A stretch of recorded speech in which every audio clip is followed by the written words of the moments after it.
भय माने घोड़ा, ग्रीव माने गर्दन, ग्रीवा। जिसकी ग्रीवा घोड़े की होगी वही इसका वध करेगा। वो कैसे?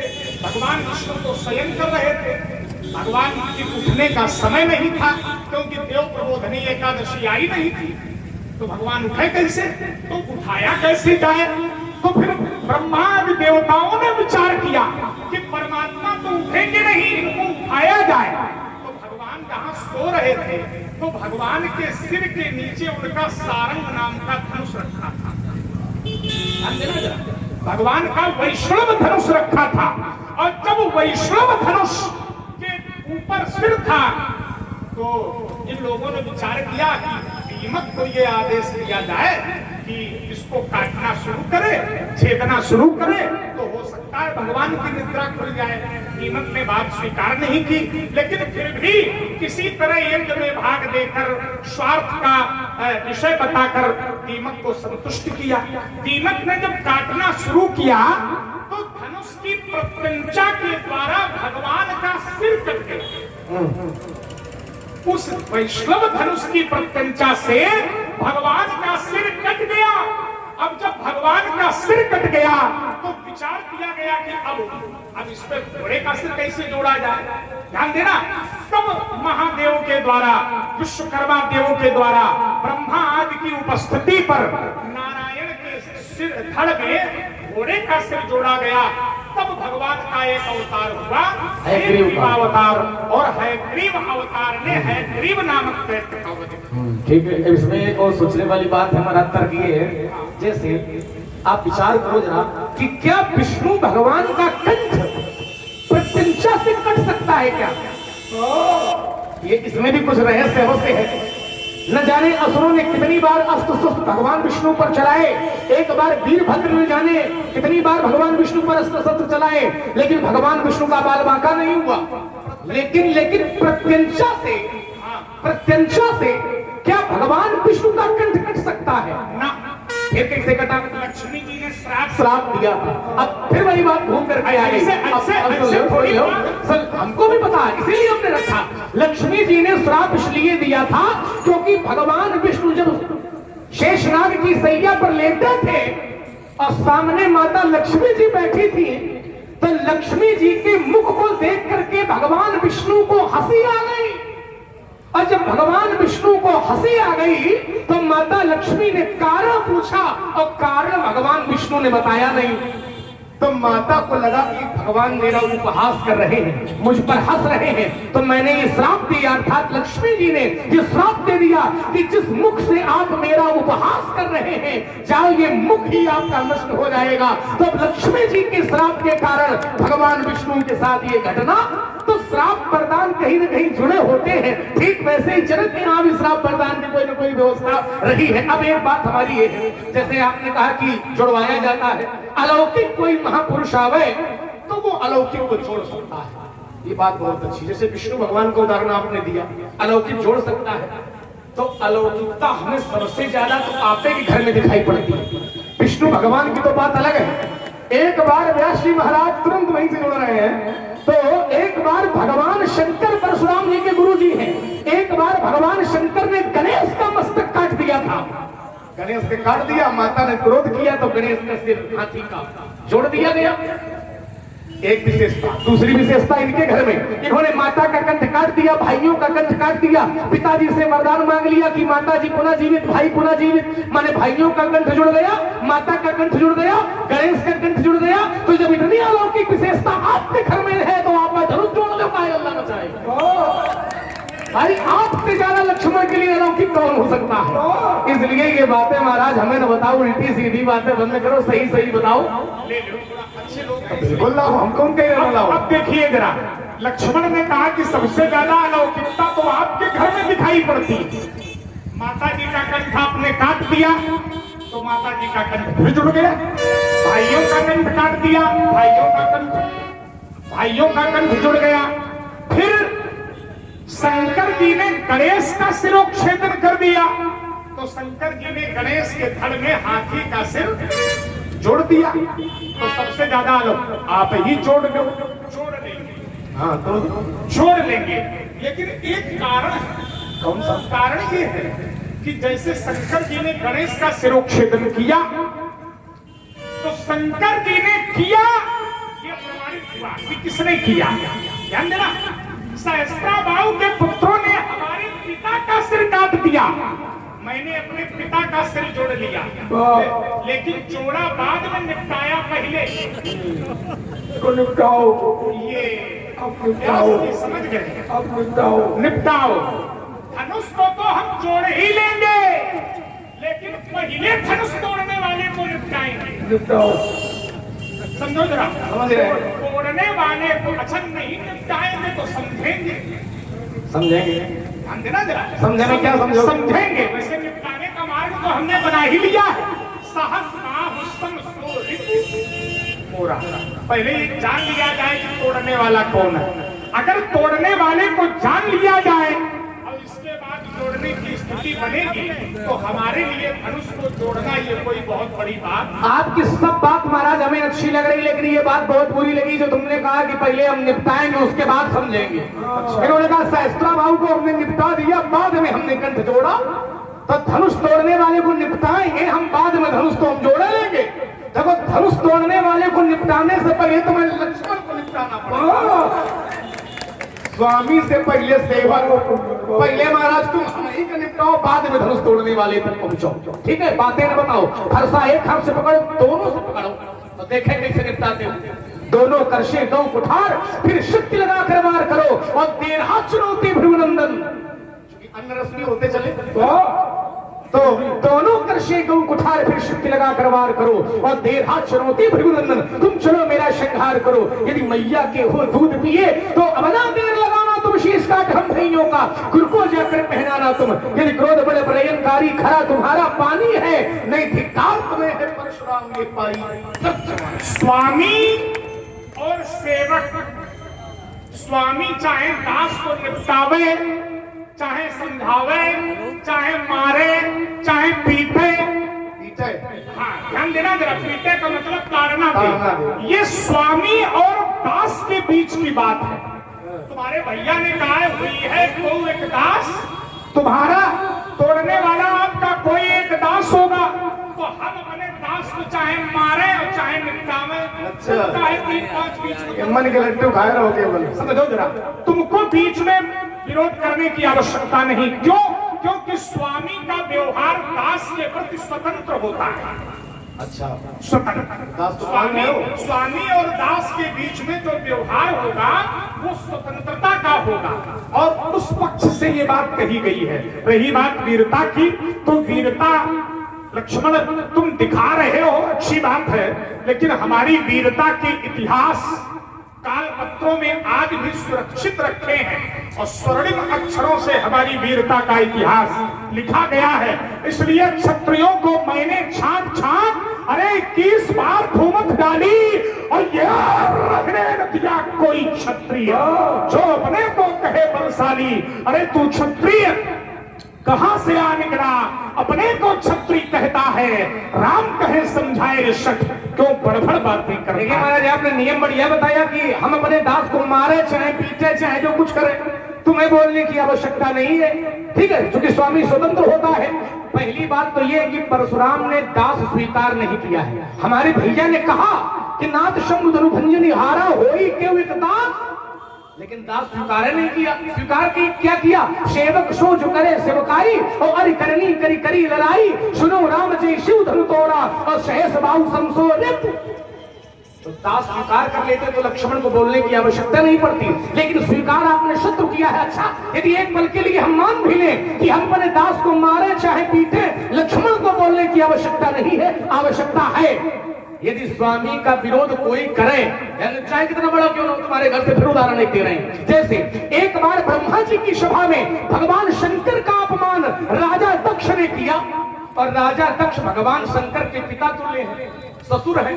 ससुर भी तो पिता समान को भी नहीं तो कहा जाना ही सब बात है। राजा जो कन्या का दान करने वाला होता है वो भी पिता तुल्य होता है, पिता के समान होता है। लेकिन जब राजा दक्ष ने शंकर जी का अपमान किया, विरोध किया, तो वहीं शंकर जी के सेवक नंदी बाबा बैठे थे। नंदी बाबा से शंकर जी का अपमान सहन नहीं हुआ। अब कोई परशुराम जी जैसा होता तो कहता कि नंदी जी तुम शांत बैठो, हम ससुर दामाद हैं, हम आपस में निपट लेंगे, तुमको बीच में बोलने की आवश्यकता। लेकिन नंदी बाबा ने उठ करके विरोध किया था कि जिस मुख से तुम शंकर जी का विरोध कर रहे हो, जब तुम्हारा ये मुख ही नष्ट हो जाएगा। तो जैसे नंदी ने वहां अपने कर्तव्य का पालन किया, वैसे ही लक्ष्मण आज अपने कर्तव्य का पालन कर रहा है। इसलिए सुनी मुनि बचन लखन मुस्काने, अब बोले परस धरे, लेकिन उनको भी बोलने न दिया करो। लेकिन शंकर जी दक्ष के दास तो नहीं थे। किसके दास? शंकर जी दक्ष के दास तो नहीं थे, ध्यान देना जरा। लेकिन नंदी शंकर जी के दास थे, और यहाँ धनुष तोड़ने वाला हमें अपना स्वामी मान रहा, और तुम धनुष तोड़ने वाला अपना स्वामी मानना आया आपको। ध्यान देना जरा। लेकिन तुमने माना धनुष हमने माना, तब हमने नहीं माना, तभी तुम शत्रुता का संबंध बना रहे हैं। और देखिए, मैंने उसे शत्रु माना, उसने मेरा विरोध नहीं किया। तोड़ने वाले को मैंने शत्रु माना, और तोड़ने वाले का पक्ष कहता हुई है कोई दास। मैंने कहा दास नहीं, वो मेरा शत्रु है। मैंने उसे शत्रु माना, लेकिन उसने मेरा कोई विरोध नहीं किया। विरोध तुमने किया। हाँ तो करना चाहिए। यहाँ तीन संबंध बने। स्वामी परशुराम को माना गया, दास धनुष तोड़ने वाले को, और तुम धनुष तोड़ने वाले के दास। तीन लोग तो हुए। अब तुमने दक्ष से जोड़ा। अब देखिए जरा, दक्ष स्वामी नहीं है।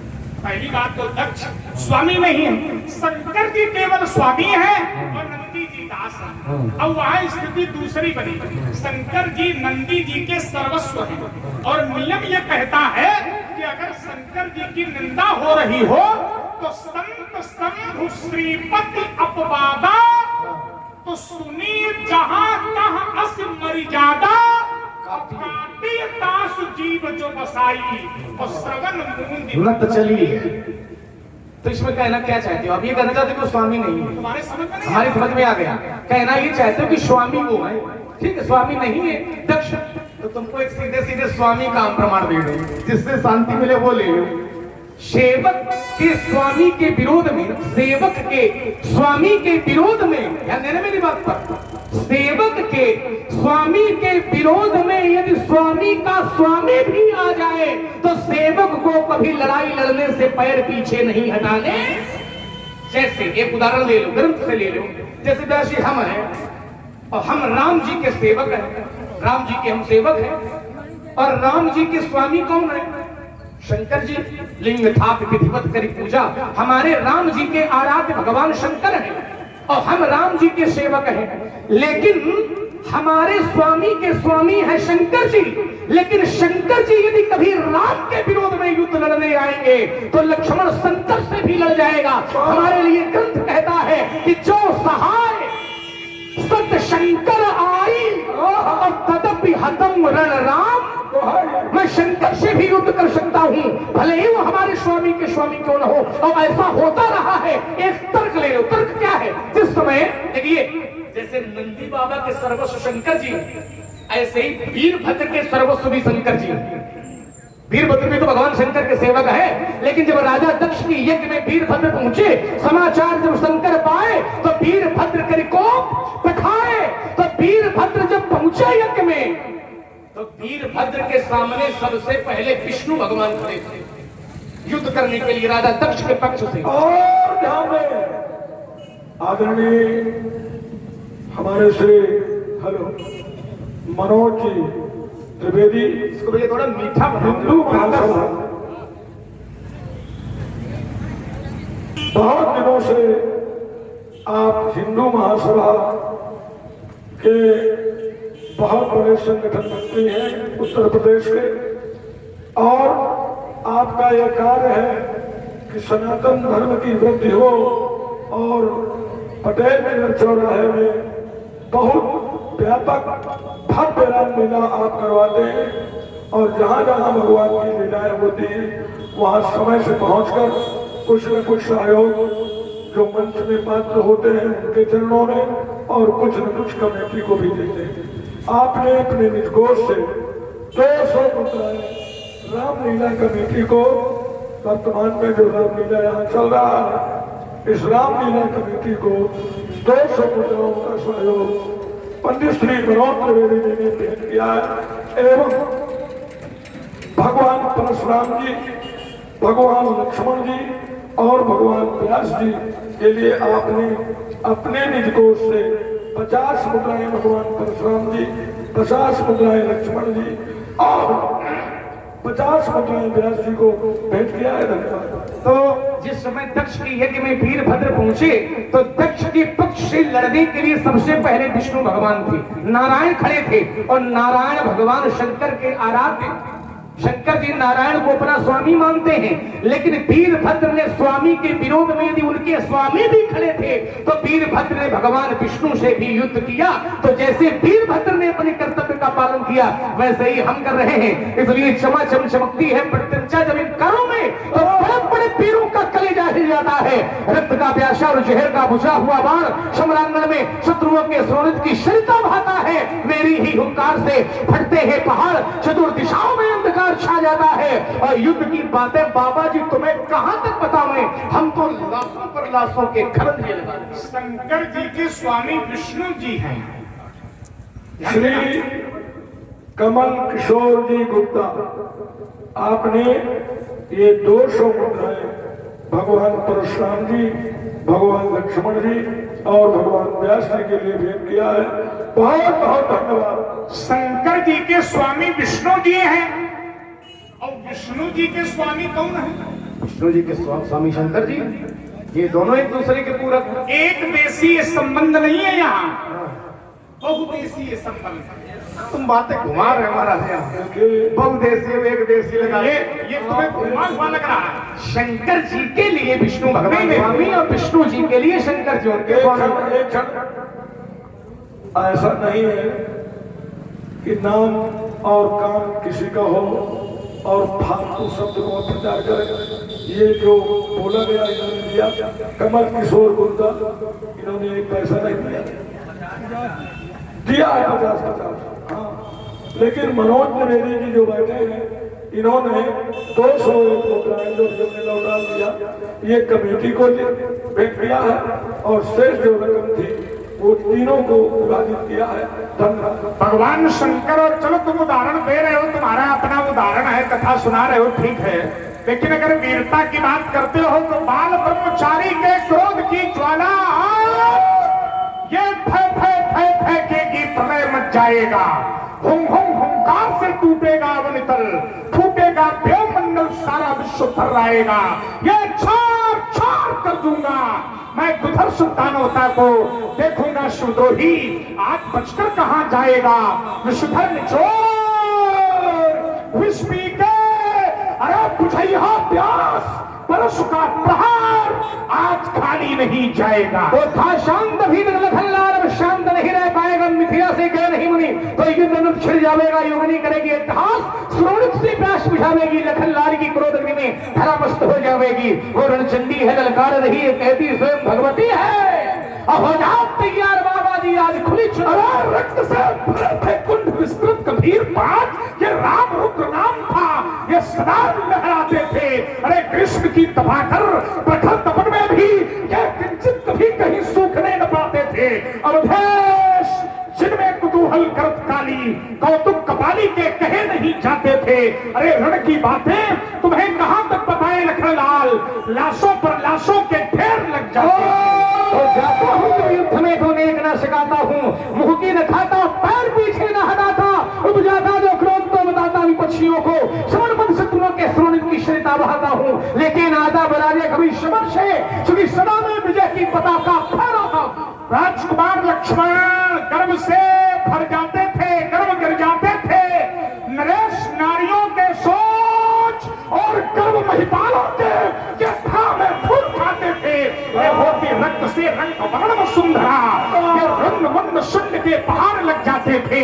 आनंद मनाते थे विशाल प्रेत भैरव भूत, जुर्जुरी योग योगिन के नहाते थे। रण की बातें तुम्हें कहां तक बताए लखनलाल, लाशों पर लाशों के ढेर लग जाते। अच्छा, युद्ध की बातें बता रहे हो तो युद्ध का एक नियम ये कहता है, ये भी थोड़ा आवश्यक है। युद्ध का नियम ये कहता है कि सामने वाले योद्धा के हाथ में जो अस्त्र शस्त्र हो उसी से युद्ध किया जाए। और हमारे सम्माननीय डॉक्टर धर्मराज जी मिश्रा, उमेश गुप्ता, आपने ये संयुक्त रूप से धर्मराज जी मिश्रा LIC और उमेश जी गुप्ता, इन दोनों लोगों ने सामूहिक रूप से 100 मुद्राएं लक्ष्मण जी और परशुराम जी के चरणों में प्रदान किया है। संयुक्त रूप से क्योंकि धर्मराज बैठे हैं, तो धर्मराज जी और दूसरे कौन? उमेश उमेश गुप्ता। जी गुप्ता, आपने 200 मुद्राएं सामूहिक रूप से सामूहिक ही भगवान परशुराम जी, लक्ष्मण जी और व्यास जी के लिए भेंट किया है। बहुत बहुत धन्यवाद। तो होता महाराज ये है कि युद्ध का नियम होता है कि जो शस्त्र सामने वाले के पास हो वो उसको दिया जाए। जैसे आप फरसा लिए हो और धनुष भी लिए हो, तो हमारे पास धनुष तो है लेकिन हमारे पास फरसा नहीं है, तो या तो फरसा युद्ध करो तो फरसा पहले हमें उपलब्ध कराओ, और यदि फरसा युद्ध न करो धनुष युद्ध करो तो धनुष तुम उठाओ तो धनुष हम भी उठाओ। ये कोई तो नियम नहीं। कौन सा युद्ध करोगे, धनुष वाला करोगे कि फरस वाला? ये हम दोनों में अग्रणी है, लेकिन ये नियम नहीं, ये सिद्धांत नहीं है। जैसे सहस्त्राबाहु ने अपनी 500 भुजाओं से धनुषों को चढ़ाकर मेरे ऊपर बाण छोड़ दिए, तो ये नियम नहीं था कि उसका उत्तर धनुष से दे, नहीं दिया। क्या प्रमाण मिला? अचोदयद हस्त रथस्व पत्तिभि गदासि बाणस्ति शतग्नि शक्तिभि अक्षोहिणी सप्तदशाति भीषणा ता राम एवं भगवान सुदेव। क्या मिला? उन सभी बाणों को मैंने अपने परशु के द्वारा ही काट दिया। ये और राघव अग्निहोत्री सामूहिक रूप से 100 मुद्राएं भेंट किया है। अरे 50। क्योंकि आयुध भी कई प्रकार के होते हैं। मुक्त आयुध होता है, अमुक्त आयुध होता है, मुक्ता मुक्त आयुध होता है और मंत्र मुक्त आयुध होता है। वैसे धनुर्वेद में 4 प्रकार के आयुधों का वर्णन है और धनुर्वेद के भी 10 प्रकार है।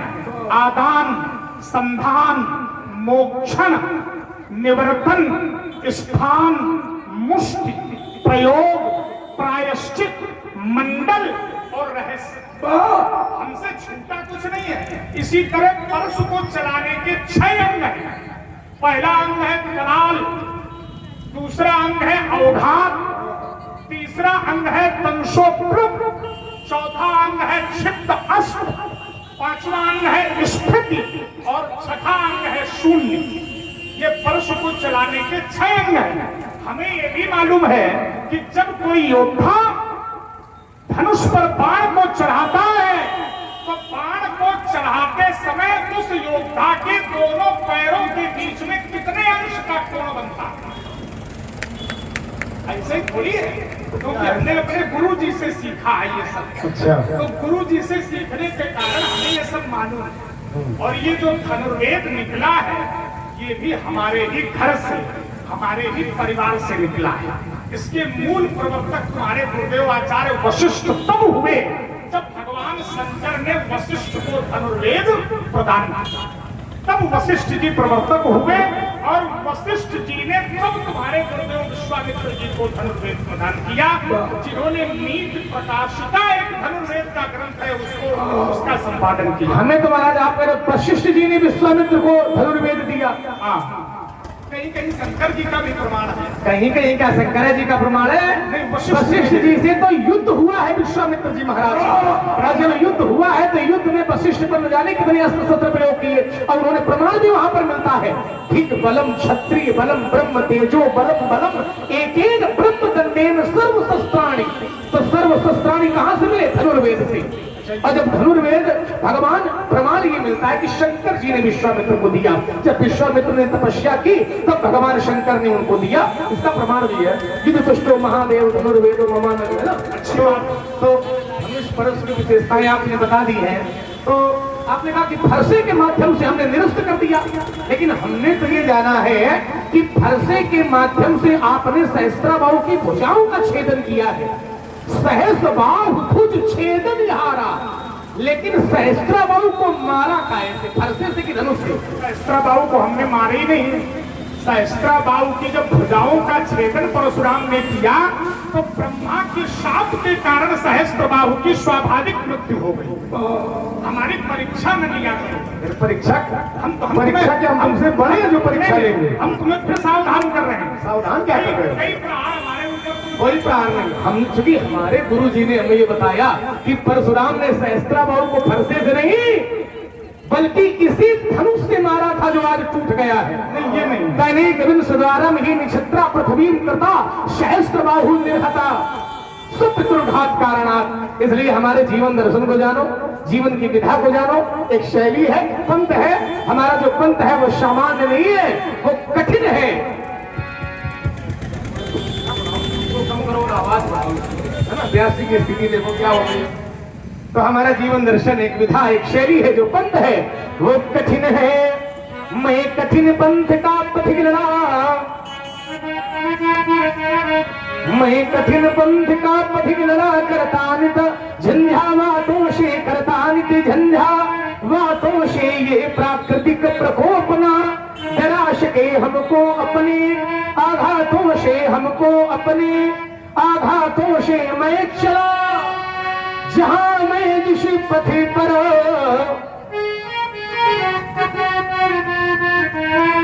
तो नहीं देखा मैंने आदि अंत, नहीं देखा मैंने आदि अंत। वर्षा व ग्रीष्म ऋतु, सर्द शिशिर, हेमंत और बीता वसंत, हेमंत और बीता वसंत। सुख सेना राग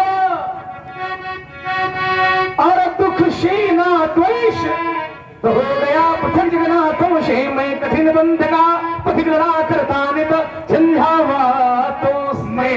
मैं विरल पथकारा ही हूँ, मैं विरल पथकारा ही हूँ। मुझको रुकना स्वीकार नहीं, मैं स्वाभिमान का प्रबल समर्थक। मुझको झुकना स्वीकार नहीं।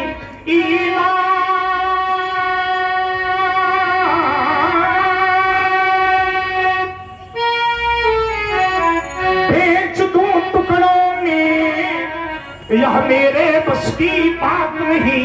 यह जीवन मेरा दास बना, पर मैं जीवन का दास नहीं। मेरे जीवन में लखनगार कितनी बाधाएं टकराई, ये विघ्न व्यूह निकले मगर पर कभी निराशा ना आई। कंटका की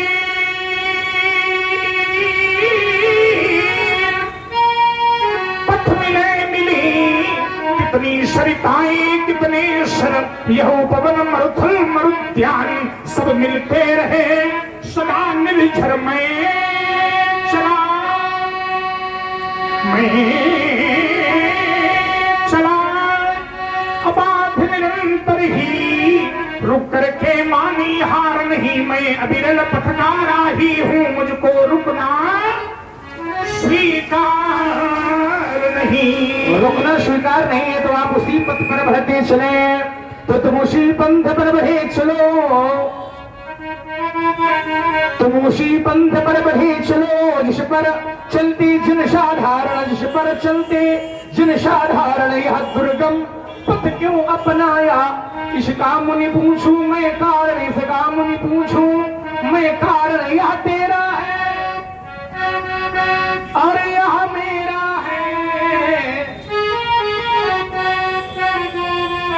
यही तो लड़ाई है कि मेरा है ये तेरा है, इसी को दूर करना पड़ेगा। एक निवेदन है कमेटी का, समिति का, कि जो रोड में आप लोग खड़े हैं और वाहन भी आ रहे हैं, इधर आगे बहुत जगह खाली पड़ी है, तो यहाँ बैठ जाइए, यहाँ बैठ जाइए। क्योंकि ऐसे ही भीड़ में एक्सीडेंट हो जाते हैं। हाँ, सावधानी है। तमाम बस वाले हैं जो रात भर जागे हैं, रामीला देख रहे हैं, और नान के कोनो बच्चा आ जाए, कोनो कुकुर आ जाए तो गड़बड़ हो जाएगी। इधर आ जाओ, पढ़िए, बैठ जाओ। तो यह तेरा है यह मेरा है, और इसका कर दोगी जब विनाश, तो पथिक अकेले ही पथ पर बढ़ते रहने की प्रबल आश। अज्ञात लक्ष्य और अज्ञात पंथ, तुम मिलो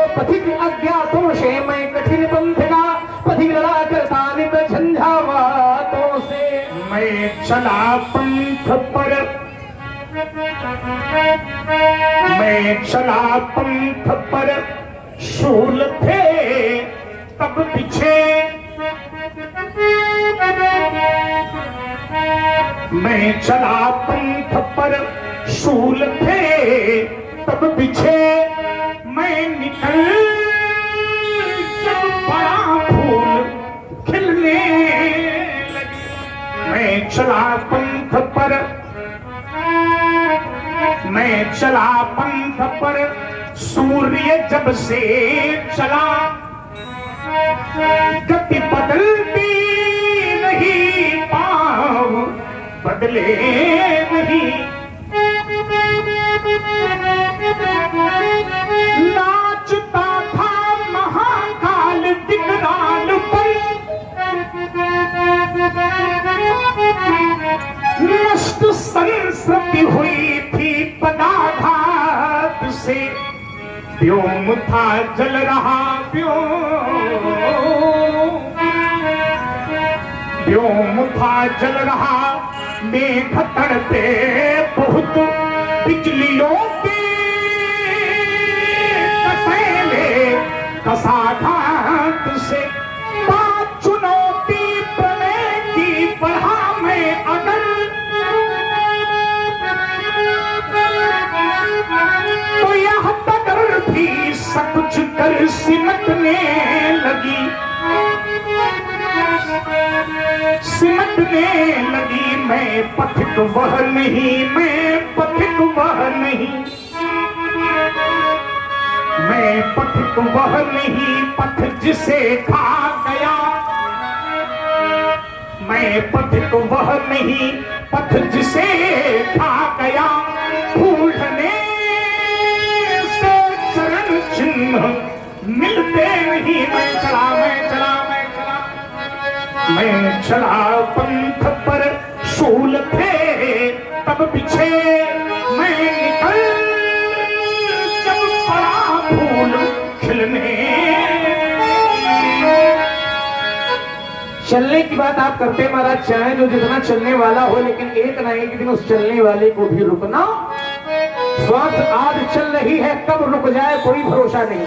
पंच महाभूतों से मिलकर के शरीर बनता है, क्षिति जल पावक गगन शरीरा, और पंच रचित अति अधम शरीरा। लेकिन शरीर का महत्व तब तक है जब तक ईश्वर का अंश विद्यमान है। आत्मा चली गई, शरीर का अस्तित्व समाप्त। जी बिनु देह नदी बिनु वारी, तो तैसे ही नाथ पुरुष बिनु।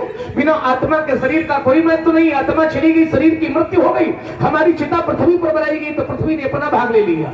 आकाश के नीचे बनाई गई तो आकाश ने अपना भाग ले लिया।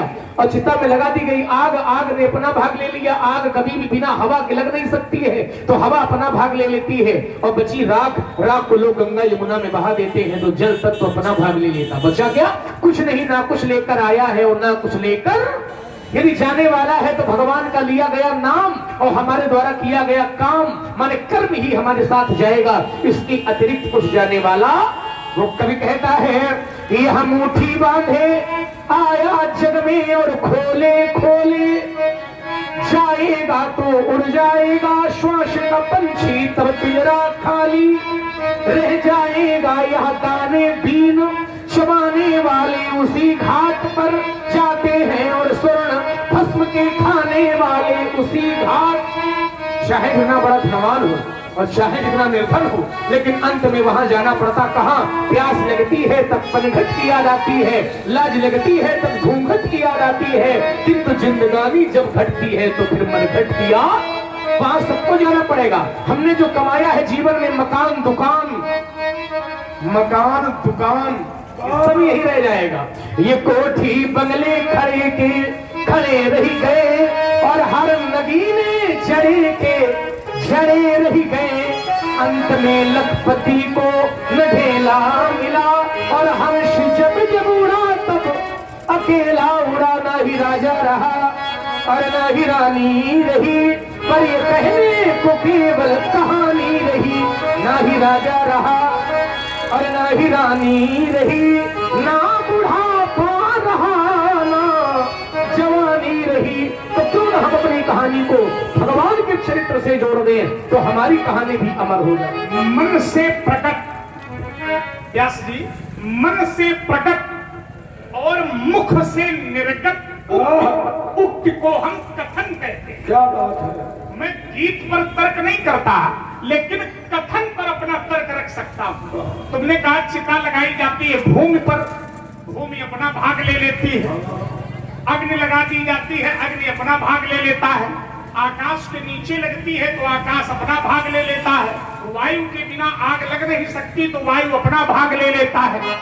और जब बचती है राख, तो राख को हम जल में बहा देते हैं तो जल तत्व अपना भाग ले लेता है। यहाँ पर एक छोटी सी बात यह है कि जब राख बची, राख और जल तत्व में बहा दी गई, तो राख से जल तत्व अपना भाग कैसे ग्रहण करता है? क्योंकि राख में तो जल तत्व है नहीं, जल तत्व होता है शरीर में, ना कि राख में। तो राख से जल अपने तत्व को कैसे ग्रहण करता है? ये बात समाज के चिंतन के लिए है। इसलिए मेरा जीवन शंकर जी के चरणों में। व्यास जी कुछ कहना? कुछ नहीं, हमारी बउआ की संगति हो जाए जरा। मानव जीवन में, बउआ की संगति करो आप। मानव जीवन में संघर्ष वो भी पता है हमको, योग्य है। आत्मा वही जायते पुत्र। अरे हम उसको पहले व्यास व्यास का पुत्र कहने में बउआ भले ही हो, लेकिन वो किसी सुखदेव से कम नहीं होता है। बताइए सुखदेव, है ना? व्यास के पुत्र की व्यास से अधिक महिमा गाई गई है। परमहंस अगर कोई माना गया है परमहंस, व्यास को व्यास जी किसी ने परमहंस नहीं कहा, लेकिन सुखदेव को सबने परमहंस के रूप में स्वीकार किया है। तो व्यास से अधिक व्यास के पुत्र की महिमा है, इसलिए हमारा साथ होगा। मानव जीवन में संघर्ष की बहुत बड़ी भूमिका है और प्रत्येक मनुष्य को संघर्ष करना चाहिए, लेकिन संघर्ष से अधिक सत्संग की महिमा। अगर सत्संग करोगे तो विवेक प्राप्त होगा। बिनु सत्संग विवेक ना होई, परमात्मा की कृपा के बिना वो भी प्राप्त नहीं होता है। हमारी इसी धरती के, जिस जनपद में मैं खड़ा हूँ, इसी धरती के कवि हुए संत जिनका नाम था श्री पथिक जी महाराज, और पथिक जी ने अपने उद्गार पथिकोद्गार के रूप में व्यक्त किए हैं। एक उद्गार शंकर जी के चरणों में समर्पित है। आचार्य कहते हैं, क्या कहते हैं? जग में सत्संग बिना मानो सती गति मति पाना, क्या जाने। क्या बात है, धन्यवाद। जग में सत्संग बिना मानो सती गति मति पाना, क्या जाने आसुरी प्रकृति के जो प्राणी, वो सत्संग में आना, क्या जाने जग में सत्संग। आचार्य ने कहा, जीवन में जितने दुख दिखते सब निज कर्मों के द्वारा ही, पर जिनमें इतना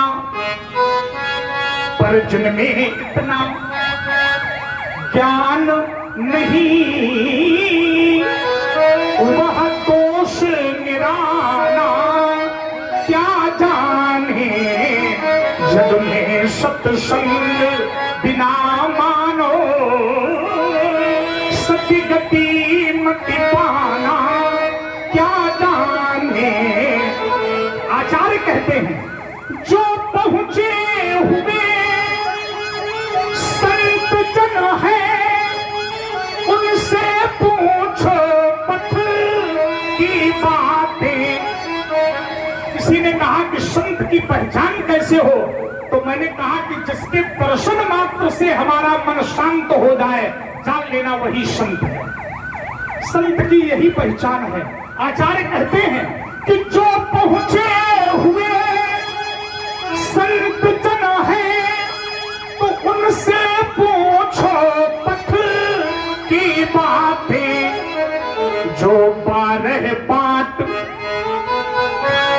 बीच में है वो राह दिखाना, क्या जाने जग में सत्संग बिना मानो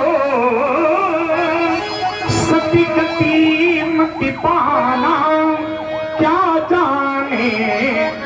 अगर उन्नति चाहते हो तो उन्नति का एक ही साधन है और वो है सेवा।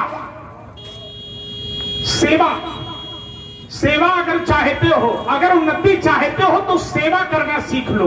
और सामान्य सा सूत्र है, समाज के प्रत्येक व्यक्ति के मन में होगा, हृदय में होगा, अभिवादनशीलस्य नित्यं वृद्धोप्स्य विनः तो चत्वारि तस्य वर्धन्ते आयुर्विद्या यशोबलं। चार चीजें बढ़ती हैं, आयु, विद्या, यश और बल। तो सेवा करना सीख लो। कैसे? आचार्यों ने कहा, क्या कहा? उन्नति का साधन सेवा है, जिससे ही आत्म शुद्धि होती। पर लोभी मोही, शब्दों पर ध्यान दें, पर लोभी मोही अभिमानी सेवक पद पाना, क्या जाने जग में सत्संग बिना मानो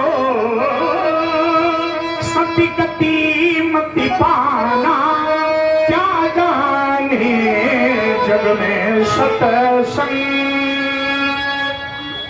सत्संग की महिमा महाराज आपने बताई।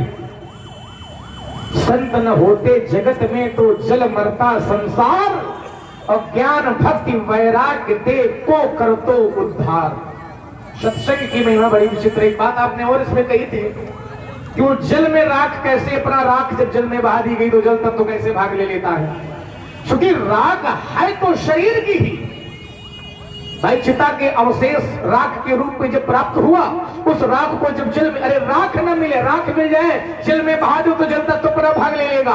जब कुछ न मिले, हड्डी ही शरीर की यदि मिल जाए, अस्थि ही मिल जाए, अस्थि को भी यदि आप जल में प्रवाहित कर देते हैं तो फिर आपको पांचों तत्व मिल जाती है। कवियों का अलग अलग मत है, अलग अलग विचार है। जल में भी पांचों तत्व विद्यमान होते हैं, है ना। तो ये मत है अपना अपना। आइए, सत्संग की महिमा आपने बताई है। सत्संग करें, भगवान का भजन करें।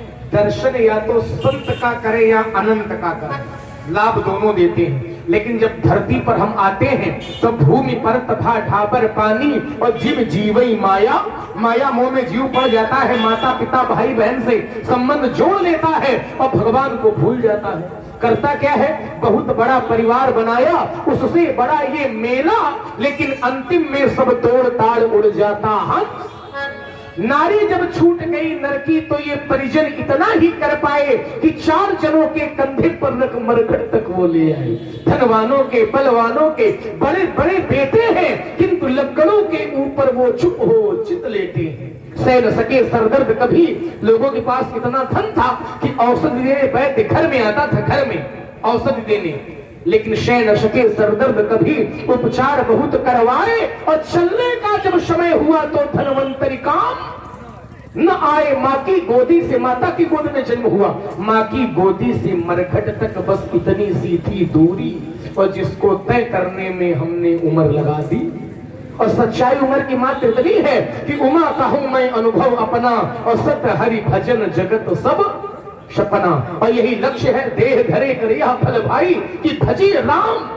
लेकिन माया में हम पड़ जाते हैं, माया का आवरण हो जाता है तो भगवान को भूल जाते हैं, लक्ष्य से भटक जाते हैं। तब कभी कहता है कि कहां से आए,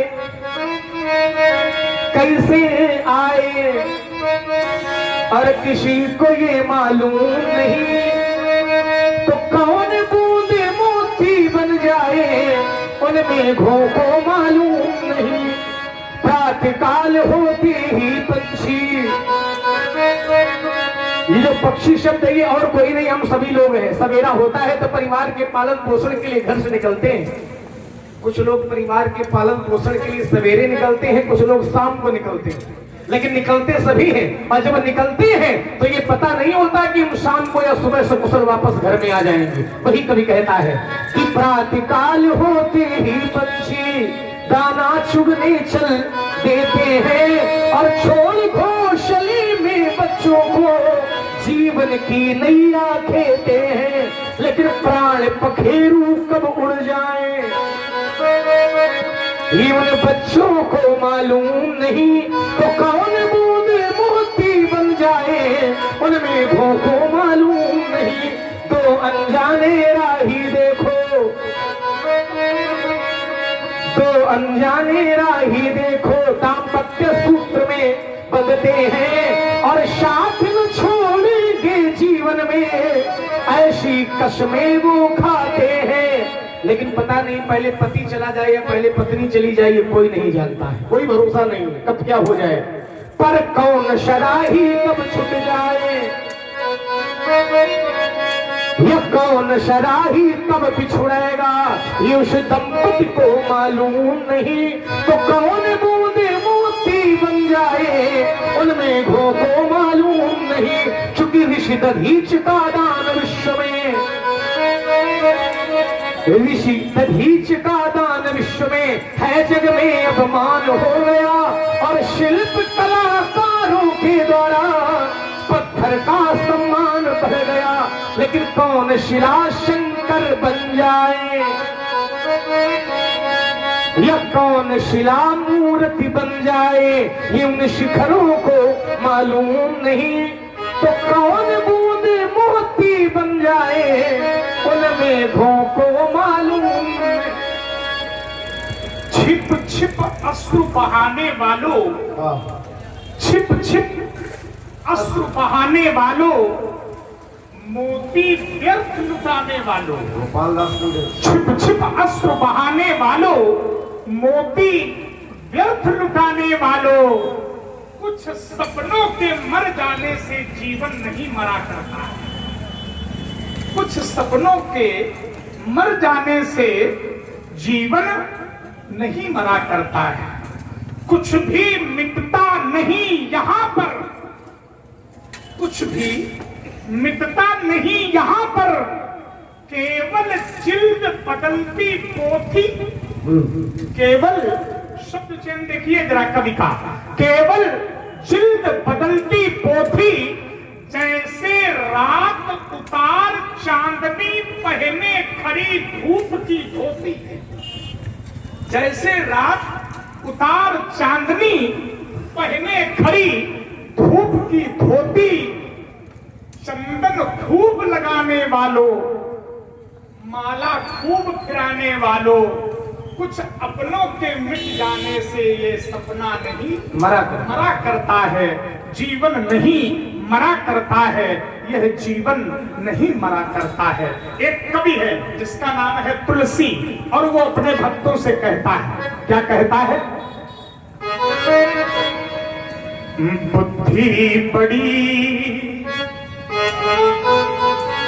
साधुवाद इसके लिए, बुद्धि बड़ी चतुराई बड़ी और सुंदरता तन में प्रगति है। भगवान ने सबको सब कुछ दिया है, लेकिन किसी को बुद्धि भी दे दी, चतुराई भी दे दी और बड़ा सुंदर बना दिया उसके शरीर को। बुद्धि बड़ी चतुराई बड़ी और सुंदरता तन में प्रगति है। मान बड़ो धन धाम बड़ो, यश कीर्ति हूँ जग में प्रगति है। मान बड़ो, मान भी बड़ा है, उसके पास धन भी बड़ा है और जहां वो रहता है वो धाम भी बड़ा है। ऐसे समाज में बहुत लोग होते हैं जो बहुत धनाढ्य होते हैं, बड़ा धन होता है जिनके पास, बड़ा वैभव होता है जिनके पास, देखने में भी बड़े वो सुंदर होते हैं और बुद्धि भी बहुत ज्यादा होती है, चतुर भी वो बहुत होते हैं। मान बड़ो धन धाम बड़ो यश कीर्ति हूँ जग में प्रगति है। फिर कहा झूमत द्वार गजेंद्र हजार महिमा इंद्र से नाही घटी है। दरवाजे पर 1000 हाथी बंधा है, उसकी महिमा किसी इंद्र से कम नहीं है। मैंने बहुत ऐसे राजाओं को व्यास जी देखा है जिनके बहुत ऐश्वर्य है, लेकिन उनके मुख पर प्रसन्नता नहीं है। लेकिन बहुत ऐसे महात्माओं को देखा है जिनके पास लंगोटी के अलावा कुछ नहीं है और मुख पर शोभा, मुख पर आभा। ऐसे लोग हैं संसार में। तो आचार्य कहते हैं झूमत द्वार गजेंद्र हजार महिमा इंद्र से नाही घटी है। लेकिन तुलसी जगदीश की भक्ति बिना जैसे सुंदर नारी की नाक कटी है। तुलसी जगदीश की भक्ति बिना जैसे सुंदर नारी की नाक कटी है। तुलसी जगदीश, आपके पास बहुत कुछ है, कोई नारी हो बड़ी सुंदर हो, लेकिन समाज में यदि उसकी एक बार प्रतिष्ठा चली गई तो फिर वो नारी चाहे कितनी रूपवती क्यों न हो, लेकिन उस नारी की कोई भी प्रतिष्ठा समाज में नहीं होती। व्यक्ति चाहे जितना वैभवान क्यों न हो, चाहे जितना महान क्यों न हो, लेकिन यदि वो भक्ति से हीन है तो उसकी प्रतिष्ठा इस समाज में। भक्ति में लगे भगवान की, उसी में कल्याण है। भक्ति भगवान की करें, भजन करते रहें तो होगा ये कि हो सकता है अंत में भगवान का नाम आ जाए। जन्म जन्म मुनि जतन कराही, लेकिन अंत राम की आवत नहीं। भगवान के भजन में लगे रहें, प्रयास करते रहें तो भगवान का नाम आ जाएगा। किसी कवि ने कहा कि लहरों के डर से कभी नौका पार नहीं होती है और कोशिश करने वालों की कभी हार जन्म जन्म मुनि यतन कराही। प्रयास करते रहो, सफलता एक न एक दिन मिलेगी। वही कवि कहता है कि लहरों के डर से कभी नौका पार नहीं होती है और कोशिश करने वालों की कभी हार नहीं होती है। देखो नन्ही चींटी को दाना लेकर चलती है, चढ़ती दीवारों पर 100 बार फिसलती है। चढ़कर गिरना, गिरकर चढ़ना न अखरता है। क्यों? क्योंकि मन का विश्वास रगों में साहस भरता है। हर बार मेहनत बेकार नहीं होती है और कोशिश करने वालों की कभी हार। एक बार सफलता मिलेगी, 2 बार मिलेगी, 4 बार मिलेगी, 6 बार मिलेगी, लेकिन जीत भी मिलेगी। असफलता एक चुनौती है, इसे स्वीकार करो। तुम देखिए मैदान में जब आओगे तो गिरना स्वाभाविक है, गिरोगे और गिरने के डर से चलोगे ही नहीं तो लक्ष्य क्या प्राप्त करोगे। कभी कहता है जब चलोगे, गिरोगे, उठोगे, फिर लक्ष्य तक पहुंचोगे। गिरते हैं मैदाने जंग में घुड़सवार ही, वो लोग क्या गिरेंगे जो घुटनों के बल चलते हैं। असफलता एक चुनौती है, इसे स्वीकार करो। तुम क्या कमी रह गई देखो और सुधार करो। तुम जब तक न मिले सफलता नींद चैन को त्यागो। तुम संघर्ष का मैदान छोड़कर मत भागो तुम, क्योंकि कुछ किए बिना यूं ही जय जयकार नहीं होती है और कोशिश करने वालों की कभी हार। एक बार एक भक्त ने भगवान से कहा कि प्रभु आप कहते हैं कि अगर मरते समय हमारा नाम किसी के मुख पर आ जाए तो उसे मुक्ति मिल जाती है। लक्ष्मण ने कहा अंतराम कहीं आवत नहीं। अंत समय में यदि भगवान का नाम मुख पर आ जाए तो मुक्ति हो जाती है। तो भक्त ने भगवान से कहा प्रभु आप ही कहते हो कि जब व्यक्ति का जन्म होता है तो भी बहुत कष्ट होता है, और जब व्यक्ति का शरीर छूटता है, प्राण निकलते हैं, तब भी कष्ट होता है। किसी ने तो कहा कि व्यक्ति के प्राण निकलते समय इतना कष्ट होता है जैसे 1000 बिच्छू एक साथ अगर डंक मारे तो जितना इतना दर्द होता है, इतना दर्द प्राणों के निकलने में होता है। तो प्रभु आप मुझे ये बताओ कि जब 1000 बिच्छू हमारे शरीर में डंक मार रहे होंगे तो क्या हमारे मुंह से आपका नाम निकलेगा? क्या हमारे मुंह से आपका नाम निकलेगा? तो भगवान ने कहा बिल्कुल सही कह रहे हो, नहीं निकलेगा। इतने दर्द में परमात्मा का नाम कौन लेगा? तो भक्त ने कहा कि फिर ये क्यों कहा जाता है अंतराम, कैसे आएगा? तो भगवान ने कहा कि मरते समय आवे ना आवे, लेकिन जब तक दर्द न हो, जब तक ये जीवन रहे, तब तक तुम हमारा नाम लो, और जब तुम्हारे प्राण निकल रहे होंगे तब मेरी जिम्मेवारी बनती है कि तुम्हारे मुंह से अपना नाम मैं निभाऊंगा, चाहे जितना दर्द शरीर में हो। अगर जीवन में परमात्मा का नाम लिया जाता है तो मरते समय भगवान कहते हैं कि मैं अपना नाम उसके मुख से निकलवा लेता हूं, और ये भगवान की क्षमता है। किसी ने कहा कि क्या भक्तों के भी प्राण ऐसे ही निकलते हैं? तो कहा नहीं, भक्तों के प्राण तो ऐसे निकलते हैं जैसे सोने में कोई स्वप्न का दर्शन कर रहा हो, मानो भक्त स्वप्न में ही अपने प्राणों को छोड़ देता है और भगवान के उस परम लोक को प्राप्त करता है। ये विचारणीय है। इसीलिए तो आचार्य दोहा मानस में इसी का रूपांतरण है, राम चरण दृढ़ प्रीत करी अमुख कीन तनु त्याग, और सुमन माल जिम कंठ ते गिरत न जाने नाग। जैसे हाथी के गले में यदि फूलों की माला पहना दी जाए और हाथी से पूछा जाए कि माला कहाँ गिर गई, तो हाथी बता ही नहीं पाएगा कि माला कहाँ गिर गई। जैसे हाथी के कंठ से वो माला गिर जाती है और हाथी नहीं जान पाता है, वैसे ही भगवान के भक्तों के हृदय से प्राण निकल जाते हैं। कब? जब स्थिति मृत्यु की आ जाती है तो उन्हें उस दर्द का अनुभव ही नहीं। और ये भगवान के नाम में सामर्थ्य है कि भगवान कितना भी कष्ट हो उस कष्ट का निवारण कर देते हैं। नाम लेत भव सिंधु सुखाही। अब हम चाहते हैं व्यास जी कि ये तो बहुत देर से बोले रहे हैं और हम भी बोल रहे हैं, तो अब आप भी कुछ बोले, है ना, और केवल संकेत के माध्यम से करते जो कि स्थिति में समझ रहे हैं, तो चरित्र के अनुसार भी संवाद होता चले, शास्त्र के अनुसार भी कुछ वार्ता हो जाए, क्योंकि ये जगह ऐसी है कि यहाँ कुछ छूटने न पावे, है ना।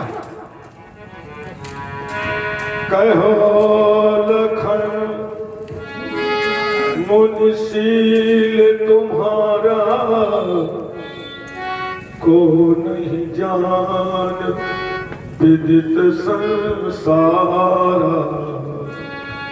आपका शील महाराज कौन नहीं जानता है, आपका शील तो सारा संसार जानता है। एक बात बताएं, इस धरती पर जब हम खड़े होते हैं तो हमें ये पता ही नहीं चलता कि कितना समय निकल गया। क्या बात है, यही है रामचरित जे सुनत अघाई, तो रस विशेष जाना दिन नहीं। और मुझे लगता है कि अगर ऐसा होता रहे तो ये लोग बिल्कुल बिल्कुल ये यहाँ के तो कभी पूरे होने वाले ही नहीं श्रोताओं हैं।